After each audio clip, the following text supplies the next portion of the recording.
امام اعظم ابو حنیفہ رحمۃ اللہ علیہ 2000 دینار کا جوڑا بنوایا امام صاحب نے۔ لوگوں نے کہا حضور اتنا مہنگا جوڑا یہ کیا کریں گے؟ فرمایا یہ پہن کے تہجد پڑھا کروں گا۔ حضور کیا مطلب؟ فرمایا تم اچھے لباس پہن کے لوگوں کے سامنے جاتے ہو، میں سونا لباس پہن کے رب کی بارگاہ میں حاضری دوں گا۔ دنیا داری زندگی میں اتنی زیادہ دنیا داری ہے لوگوں میں، اتنی زیادہ۔ لوگ دینداری بھی دنیا داری کے رنگ میں کرتے ہیں۔ وہ کام جو خالص ہونا چاہیے تھا وہ بھی لوگ اب دنیا داری کے رنگ میں کرنے لگے۔ کہیں ان جگہوں پہ لوگ جا کے اپنا پیسہ خرچ کرتے ہیں جہاں رش زیادہ ہو، وہاں جا کے پیسے دیں گے، ذرا اعلان لمبا چوڑا ہوگا۔ آپ بڑا اشتہار پہ نام لکھ دیں بڑے چودھری صاحب کا، اور راضی ہو جائیں گے۔ وہ خالص دینداری جس میں کوئی شائبہ نہیں ہونا چاہیے تھا دنیا کا، وہ بھی اب لوگ اس رنگ میں۔ اور یاد رکھیں میرا رب بڑا سخت امتحان لیتا ہے دنیا دار کا۔ جب بندہ دنیا داری کے پیچھے بھاگتا ہے تو اللہ اس کے لیے رستے بناتا جاتا ہے، کہتا چل لے، کتنے پیسے لے گا؟ وہ جہاں ہاتھ رکھتا ہے نا اس کو دولت ملتی جاتی ہے، وہ دیتا جاتا ہے۔ پتہ اسے تب چلتا ہے جب اللہ اس سے دعا کی لذت چھین لیتا ہے۔ پتہ اسے تب چلتا ہے جب دنیا رہ جاتی ہے۔ دنیا ظلم کی حد نہیں، زیادتی کی حد نہیں کہ تو رب کریم کا قرآن پڑھ رہا تھا، اتنی دیر تو نے پڑھا جتنی دیر ویلوں کی بارش ہوتی رہی۔ یہ تو سمجھا ہی نہیں تجھے کتنی بڑی سزا ملی ہے۔ تو نے سوچا ہی نہیں ہے کہ تو نعت پڑھ رہا تھا اور اتنی دیر تیری زبان پہ رہی جب تک پیسوں کی بارش ہوتی رہی۔ تو سمجھا ہی نہیں کہ تو صرف اس مرید سے راضی ہے جو نوٹ لے کے آتا ہے۔ نیک ہے یا نہیں ہے یہ تیرے لیے سزا نہیں کہ جس دن گاہک زیادہ ہے تو نے نماز ہی چھوڑ دی، یہ سزا نہیں تیرے لیے؟ تو سمجھا ہی نہیں اس بات کو۔ اللہ سزا دیتا ہے، تو نے اولاد مانگی رب کریم نے دے دی، اگر تو پلٹ کے نہیں آیا تو پھر وہ اولاد تیرے لیے آزمائش ہے۔ تو سمجھے ہی نہیں کہ تجھے اللہ پاک نے کس قدر عظمت۔ اور دنیا دار دین کے معاملے میں بھی، عبادت کے معاملے میں بھی، ریاضت کے معاملے بھی، انفاق فی سبیل اللہ، ہر معاملے میں دنیا داری، ہر معاملے میں دنیا داری۔ چھوڑ دے اس کو، کچھ دیر کے لیے نکلا کرے، کچھ دعائیں خالص مانگے جن میں خدا مانگے، اللہ مانگے، اللہ کا رسول مانگے۔ دنیا داری چھوڑ دے کچھ دیر کے لیے۔ ایک صحابی ہے، بخاری شریف صحیح سند کی حدیث ہے، کلمہ پڑھا، کچھ دنوں کے بعد مال غنیمت آیا، نبی پاک صلی اللہ علیہ وسلم مال تقسیم کر رہے تھے تو میرے حبیب نے اس صحابی کو بھی دیا، فرمایا یہ رکھ لے۔ اس کو پیسے دیے حضور نے، اس نے پیسے ہاتھ میں پکڑے اور محبوب پاک صلی اللہ علیہ وسلم کا چہرہ دیکھ رہا ہے۔ پتہ کیا لفظ اس کی زبان پہ آئے؟ اللہ کہ یا رسول اللہ میں نے اس لیے کلمہ تو نہیں پڑھا تھا میں پیسے لوں گا۔ حالانکہ تالیف قلب حصہ اسلام کا، جو بندہ نیا کلمہ پڑھتا تھا اس کو کچھ نہ کچھ دیا جاتا تھا، چونکہ اس کی برادری چھوڑ جاتی۔ کہنے لگے حضور اس لیے تو کلمہ نہیں پڑھا تھا کہ پیسے آئیں گے۔ نبی پاک نے فرمایا کس لیے پڑھا تھا؟ کہا یا رسول اللہ میں نے تو اس لیے پڑھا تھا کہ آپ مجھے جہاد میں لے جائیں گے اور میں آپ کے نام پر اپنی جان قربان کر دوں گا۔ میں نے کچھ لینے کے لیے نہیں، جان دینے کے لیے کلمہ پڑھا تھا۔ تو حضور میرے لیے مہربانی فرمائیں، مجھے آپ یہ دنیا داری ہی دنیا داری۔ حضرت میاں شیر محمد شرخپوری رحمت اللہ علیہ کی وہ بات میرے دل کو چھو جاتی ہے۔ ایک آپ سے شخص آ کے کہنے لگا حضور میں پہلے غریب تھا فلاں جگہ میں نے، ہاں یہ بات بالکل درست ہے کہ شیخ جو کامل ہوتا ہے وہ دعا کرتا ہے اللہ کی بارگاہ میں، یا اللہ یہ میرے پاس آیا تو اسے کوئی کمی بھی نہ رہے، کوئی بھی نہ رہے۔ یہ تو اس کی اپنی درویشی ہے نا کہ وہ یہ بات کہے، تو اپنا رنگ ہے اس کا۔ میاں صاحب کے پاس آیا تو آ کے کہنے لگا حضور میں فلانے آدمی کا مرید ہوا ہوں، ایک کارخانہ تھا اب 4 ہو گئے، تو آپ فرمانے لگے تیرا تو بیڑا گرک ہو گیا، چاہیے تھا تیرا ایک بھی چھڑاتے، تجھے اللہ اللہ پہ لگاتے، تجھے اور پھنسا دیا دنیا میں۔ یہ کون سی تو نے درویشی اختیار کی؟ اور کارخانے بڑھ گئے تیرے۔ امام غزالی رحمۃ اللہ علیہ سے کسی نے کہا تو حضور یہ بتائیں کہ بندہ طریقت کا مسافر کب بنتا ہے؟ مسافر کب بنتا ہے طریقت کا؟ تو آپ نے فرمایا جب اس کے نزدیک سونا اور مٹی ایک برابر ہو جائے۔ حضرت غوث اعظم رضی اللہ تعالیٰ عنہ نے کچھ عرصہ نہ کاروبار بھی کیا ہے۔ آپ نے اپنا ایک جہاز بھیجا ہوا تھا، مال بردار جہاز۔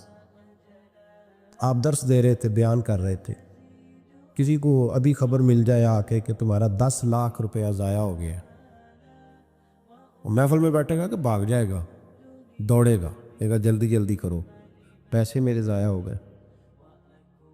حضور غوث اعظم رضی اللہ تعالیٰ عنہ کے کان میں آ کے کہا حضور وہ جو آپ کا مال بردار جہاز تھا نا، وہ دریا کے اندر آ رہا تھا تو ڈوب گیا سارا، بڑا افسوس ہے۔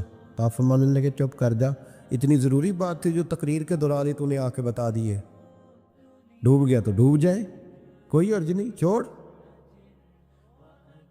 چھوڑ۔ یہ لفظ آپ نے کہے تو وہ بندہ بیٹھ گیا ڈر کے، ایک اور آیا بھاگا بھاگا پیچھے سے، کہنے لگا حضور مبارک ہو، مبارک ہو، مبارک ہو۔ کیا ہوا؟ کہنے لگا حضور وہ جو آپ کا مال بردار جہاز دریا میں ڈوب گیا تھا نا، وہ واپس اوپر آ گیا ہے۔ آپ فرمانے لگے چپ کر جا، کوئی اتنی ضروری بات تھی جو دوران تقریر ہی تو نے مجھے سنا دی ہے، چپ کر جا، کوئی ضروری بات تھی، چھوڑ۔ آ گیا چلا گیا، دنیا کا مال تھا، مجھے خبر دینی ہو تو یہ دینا کہ میرا رب راضی ہو گیا ہے، مجھے خبر دینی ہو تو یہ دینا کہ میرے رسول کی طرف سے پیغام آیا ہے، یہ خبر دینا کہ آج کسی نے کہا ہے کہ تجھے وہاں یاد۔ یہ کون سی خبریں ہیں؟ دنیا داری کے معاملات۔ مبارک ہو جی، مبارک۔ کس بات کی؟ تیری کمیٹی نکل آئی ہے، بڑی مبارک ہے بھئی، حد ہو گئی۔ کیسی مبارک؟ کس طرح کی مبارک؟ حضرت ابو الحسن خرقانی بہت بڑے درویش تھے، محمود غزنوی مرید تھا، محمود غزنوی بادشاہ وقت اور بو علی سینہ جیسے سائنسدان آپ کے مرید تھے۔ ایک دن سر میں خارش ہونے لگی تو خادم کو بلایا، خادم کو، کہنے لگے یار دیکھنا کہ جوئیں تو نہیں پڑ گئی میرے سر میں۔ اس نے کہا حضور آپ اس طرح کرے، ذرا کرتے کے بٹن کھولے پیچھے کرے تو میں نا ایک تیل ہے اس کو رگڑتا ہوں، سنا ہے وہ تیل سر میں ڈالیں تو جوئیں جو ہوتی ہیں نا باہر نکل آتی ہیں۔ وہ بٹن پیچھے کیا ہوا ہے، وہ خادم تیل لگا رہا ہے اور تلاش کر رہا ہے کہ جوں مل جائے۔ بن سنور کے بیٹھتے ہیں لوگ، ایسا نہ ہو کہ کسی کو پتہ چل جائے، بلکہ ریڈی میڈ تیاری کر کے آتے ہیں لوگ، بڑی زبردست۔ حضرت ابو الحسن خرقانی رحمۃ اللہ تعالیٰ علیہ تو پہلے دن جو خادم تھا وہ جوئیں تلاش کر رہا ہے، تو پہلے دن محمود غزنوی ملنے آ گیا۔ بادشاہ سومناتھ کے مندر نہیں فتح ہوتے تھے، بڑے اس نے حملے کیے ہندوؤں پہ، پر وہ مندر نہیں فتح ہوتے، اس سے کسی نے کہا جا کسی درویش سے دعا کرا کے آ۔ وہ حضرت ابو الحسن خرقانی کے پاس دعا کرانے آیا پہلے دن، باہر شور ہونے لگا، اچانک آ گیا، شور ہونے لگا، آپ نے کوئی توجہ، خادم کرنے لگا حضور باہر پتہ نہیں کیا شور ہے، فرمایا چھوڑ یار میرے سر میں خارش بڑی ہو رہی ہے، شور بعد میں دیکھیں گے، جوں دیکھ کوئی ملتی ہے کہ نہیں، ادھر دیکھ۔ تھوڑی دیر گزری تو محمود غزنوی دروازے پہ آ گیا۔ جب وہ دروازے پہ آیا نا تو حضرت کا تو سر جھکا ہوا تھا، خادم دیکھ رہا، اس نے دیکھا تو کہنے لگا اوہ حضور یہ دیکھیں کیا ہو گیا۔ فرمانے لگے کیا ہوا؟ لگا حضور بادشاہ آپ کے دروازے پہ آ گیا۔ فرمانے لگے چھوڑ یار، میں سمجھا تھا کوئی جو تیرے ہاتھ لگ گئی ہے، بادشاہ آ گیا تو کیا ہوا؟ میں نے کہا جو مل گئی ہے، کوئی جو مجھے ستا رہی تھی، بادشاہ آیا تو آنے دو، بادشاہ آیا تو آنے دو۔ اللہ اکبر۔ اس نے کہا حضور آپ کو کوئی فرق نہیں پڑتا، آپ کو کوئی فرق نہیں پڑا اس کے آنے سے؟ آپ فرمانے لگے میں اسے کیا سمجھتا ہوں، میں رسول اللہ کے دروازے کا فقیر ہوں، اور میرے محمد کے فقیر ہی دنیا کے سب سے بڑے بادشاہ ہوں۔ فکر دیکھیں، بزرگوں نے جو ہمیں سوچ دی وہ سوچ سمجھے. وہ کہنے لگے ہمارے نزدیک جوں کا قابو آنا بادشاہ کے آنے سے زیادہ بڑا معاملہ ہے. جوں کا ہاتھ لگنا بادشاہ کے آنے سے یہ زیادہ بڑا معاملہ ہے. یہ انوکھی بات ہے. بادشاہ تو آتے جاتے رہتے ہیں. یہاں لوگ گنواتے ہیں, کہتے ہیں فلانا وزیر بھی میرے آستانے پہ آتا ہے. میں نے کہا نہیں, وہ وزیر آتا نہیں, وہ تو آپ کا پیر آتا ہے جو آپ اتنے پیار سے بتا رہے ہیں. وہ وزیر تھوڑی آتا ہے, تو پیر آتا ہے. دنیا دار پیسہ کمانے والے کو نہیں کہتے, دنیا دار پیسے سے پیار کرنے والے کو کہتے. دنیا دار جائز طریقے سے پیسہ کمانے والے کو نہیں کہتے, دنیا دار حرام ذریعے سے مال اکٹھا کرنے والے کو. دنیا دار صرف وہ نہیں ہوتا جو کسی دکان پہ بیٹھا ہے اور دکان پہ بیٹھ کے وہ کمائی کر رہا ہے تو اسے کہیں گے کہ وہ دنیا دار ہے, اور مولوی صاحب مسجد میں نماز پڑھا رہے ہیں تو وہ دیندار ہیں. ایسا نہیں ہے. بہت سارے مولوی دنیا دار ہوتے ہیں, دیندار نہیں ہوتے. اگر میں نے کسی بچے کو قرآن شریف پڑھایا ہے سویرے تو میرا دل کرتا ہے وہ ایک سوٹ میرے لیے لے آئے تو میں دنیا دار ہوں, میں تھوڑی دیندار ہوں. اگر میں آپ کو یہاں تقریر سنا رہا ہوں اور میرا دل کرتا ہے کہ آپ 100 روپیہ میرے اوپر پھینکنے لگے تو میں دنیا دار ہوں, میں دیندار تو نہ رہا.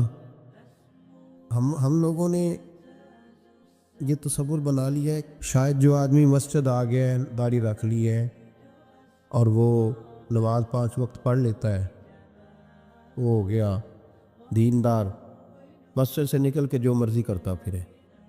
اور جو آدمی دکان پہ بیٹھا ہے وہ دنیا دار ہے. ایسی بات نہیں ہے.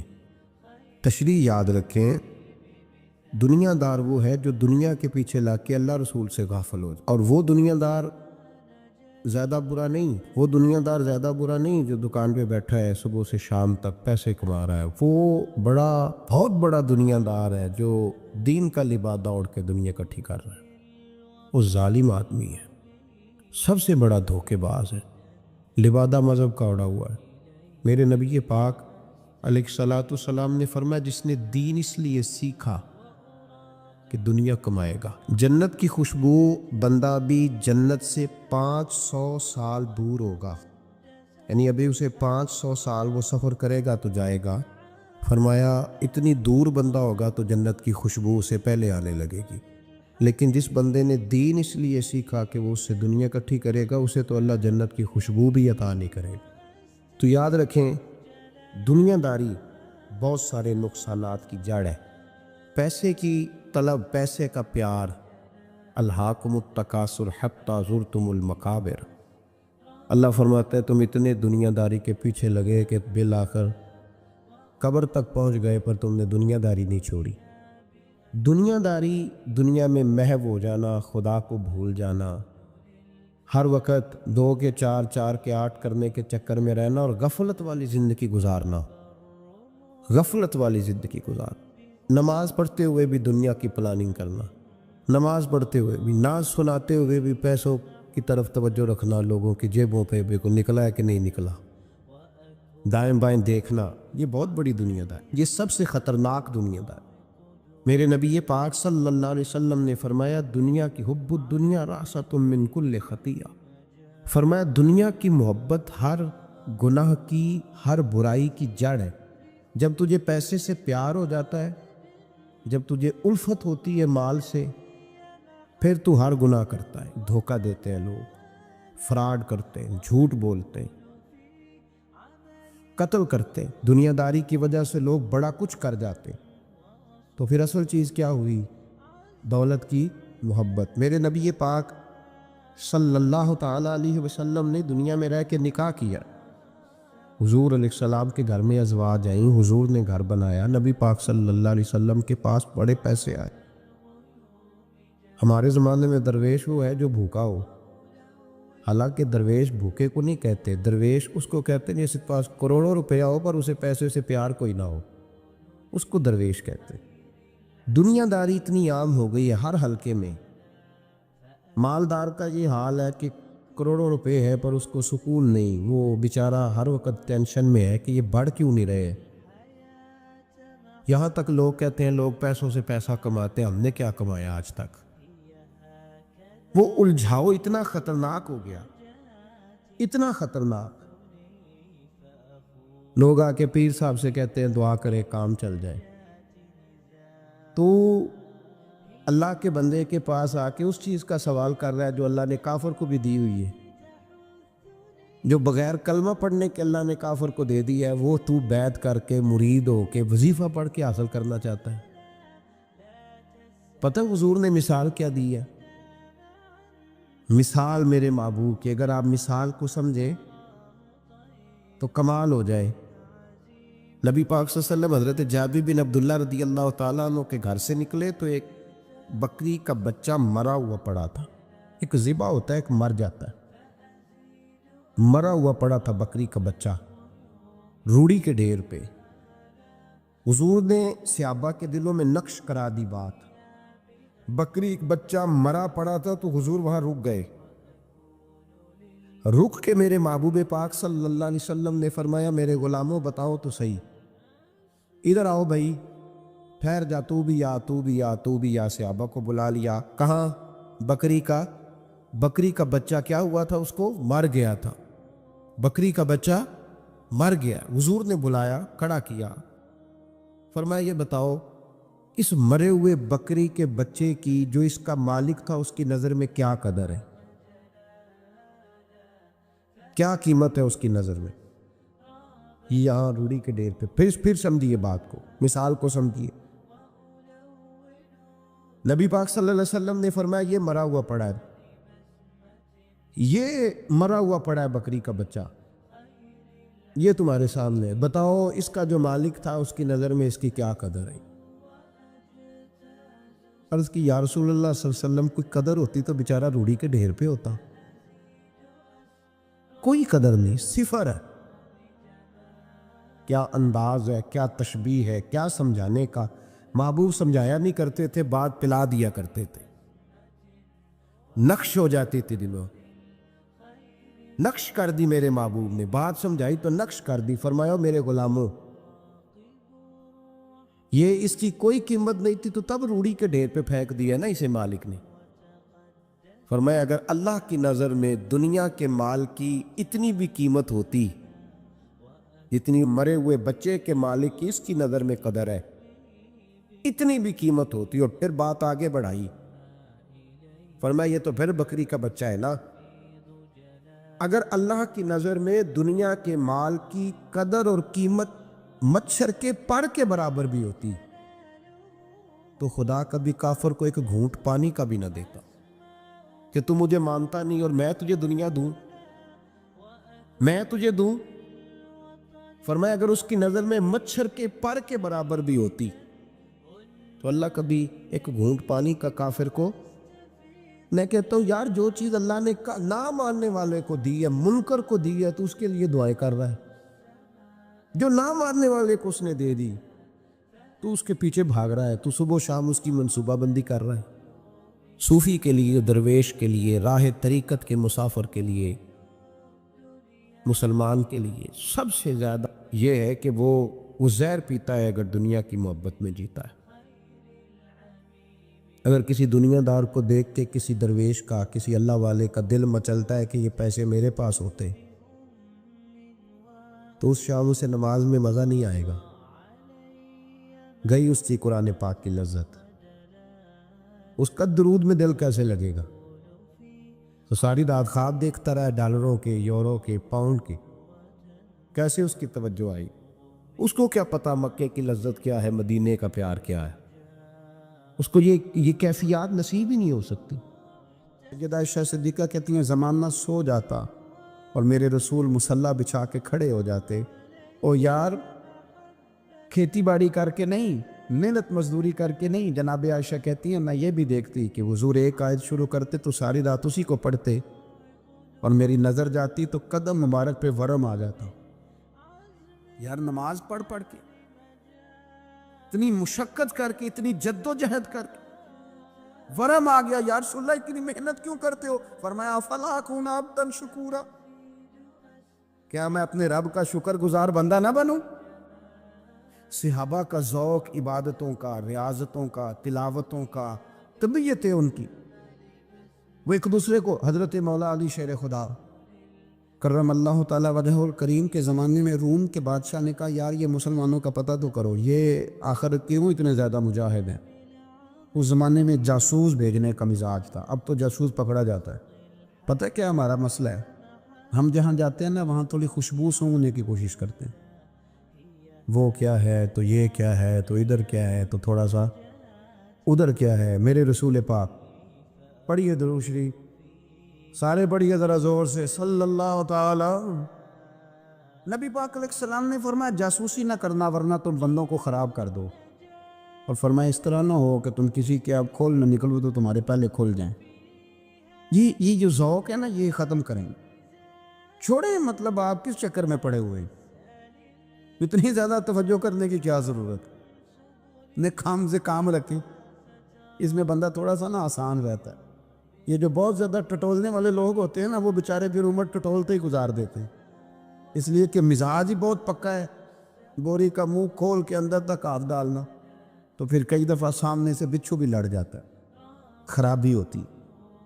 تو جاسوسی کی جاتی تھی، اس نے بھی جاسوس بھیجے، کیونکہ قبیلوں کے لوگ تھے، کچھ مسلم کچھ کافر، پہچانے نہیں جاتے تھے لوگ، تو کچھ لوگ اس نے بھیجے، انہوں نے آ کے نا تحقیق کی، ریسرچ کری کہ آخر ماجرا کیا ہے۔ تو واپس جا کے انہوں نے رپورٹ دی نا روم کے بادشاہ کو۔ اس رپورٹ کا ایک جملہ بڑا شاندار ہے، وہ کہنے لگا بادشاہ ہمیں مسلمانوں کی کوئی سمجھ نہیں آئی، ہمیں کوئی سمجھ نہیں آئی۔ انہوں نے کہا بھئی کیوں نہیں سمجھ آئی؟ کہنے لگے یار عجیب بندے ہیں، جب رات مصلی پہ بیٹھتے ہیں تو یوں لگتا ہے ان کا دنیا سے رشتہ ہی کوئی نہیں، کوئی کسی کو نہیں جانتا، کوئی اپنے دکھ سنا کے رو رہا ہے، کوئی اپنی بات کر کے رو رہا ہے، لگتا ہے کہ ان کے کوئی رشتہ ہے ہی نہیں جب مصلی پہ بیٹھتے ہیں۔ اور فرمایا جب سویرے یہ جہاد کرنے نکلتے ہیں تو لگتا ہے ان سے زیادہ دلیر ہی کوئی نہیں۔ حالانکہ جو مسلوں پہ رونے دھونے کے لوگ ہوتے ہیں وہ کئی دفعہ جہاد میں کام نہیں کرتے، لیکن عجیب لوگ ہیں کہ رات کے راہب ہیں، دن کے مجاہد ہیں، کوئی سمجھ نہیں آتی۔ میرے عزیز، ان لوگوں نے مصلی آباد کر کے رکھا، تلاوتیں ان کا ذوق رہی، منظر روز پڑھنا، اسباق پڑھنا، وظائف پڑھنا، یہ ان کا ذوق رہا۔ اعلیٰ حضرت بریلوی رحمت اللہ نے 1000 کتاب لکھی ہے، لیکن الوظیفۃ الکریمہ کے نام سے جو وہ صبح و شام وظائف پڑھتے تھے وہ الگ انہوں نے ان کو بیان کیا، پابندی کے ساتھ اپنی اللہ اللہ کرتے۔ شیخ شہاب الدین سہروردی رحمت اللہ علیہ پر ایک بندے نے اعتراض کیا، اس نے کہا جی آپ کس قسم کے صوفی ہیں، مرید بیٹھے ہیں اور آپ وہاں نفل پڑھ رہے ہیں؟ یہ بھی بڑا مسئلہ ہوتا ہے نا، جو بندہ ملنے آتا ہے وہ اپنے ٹائم کے حساب سے آتا ہے، اور اس کا یہ بھی خیال ہوتا ہے کہ پیر صاحب جو ہیں وہ چونکہ درویش ہیں تو نہ انہیں روٹی کھانی چاہیے نہ سونا چاہیے، چونکہ وہ درویش ہیں، اور ہم چونکہ درویشوں کے ماننے والے ہیں، لہذا ہمارا یہ طریقہ ہونا چاہیے کہ جیسے ہم کہیں درویش ویسے ہی کر جائے۔ حالانکہ جس کو آپ درویش کہیں گے آپ اس کی مانیں گے، آپ منوائیں گے نہیں، تمہارا مزاج ہوتا ہے۔ شیخ شہاب الدین پر لوگوں نے اعتراض کی، حضور لوگ ملنے آئے ہیں، زیارت کرنے آئے ہیں، یہ بندے دعا کرانے آئے ہیں، اللہ اللہ کرانے آئے، اور آپ نفل پڑھ رہے ہیں، کیا جملہ ہے، کیا حسن ہے، کیا خوبصورتی ہے۔ فرمانے لگے رب رسول سے مانگنے کے لیے مصلی بچھایا ہے، اگر وہاں سے مانگوں گا نہیں تو تمہیں دوں گا کیا؟ پہلے مجھے کچھ لے تو لینے دو، اگر میرے پلے کچھ ہے ہوگی تو آگے دوں گا نا، تو میں مانگنے گیا تھا کہ یا اللہ دے، تیرے بندے لینے آئے دے، تو میں کچھ لوں گا تو آگے دوں گا نا۔ لیکن ہمارا یہ سٹیٹس، یہ مزاج، یہ شعور نہیں ہے۔